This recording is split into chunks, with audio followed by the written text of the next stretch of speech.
Hello everyone, দেখতে পাচ্ছেন যে আমরা আমাদের নতুন ককশিটগুলো নিয়ে এসেছি আমাদের মাছের জন্য। আমি আসলে একটু বড় করে মাছ ব্রিডিংয়ের চিন্তা করেছি, তাই অনেকগুলো ককশিট নিয়েছি। নেক্সট ভিডিওতে দেখাবো আমরা আমাদের ককশিটগুলো কীভাবে সেট আপ করবো। পরবর্তী ভিডিওটি দেখার জন্য সাবস্ক্রাইব করবেন এবং লাইক করবেন, বেশি বেশি শেয়ার করে দিবেন। আমরা মূলত হচ্ছে গাপ্পি, মলি, আমার কাছে রয়েছে কিছু বেটা ফিশ এবং বেটা ফিশের কিছু বেবিও আছে। আমরা দুইটা ব্রিডিং করেছিলাম, সেখান থেকে কিছু বাচ্চা পেয়েছি এবং কিছু গাপ্পি আমার কাছে আছে। গাপ্পি থেকে ভালোই বেবি আসছে, সেই বেবিগুলো আছে।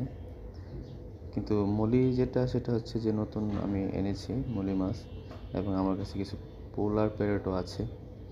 তো দেখা গেছে আমি আরও বড় করতে চাচ্ছি, তাই ককশিটগুলো নিয়ে আসা আর কি।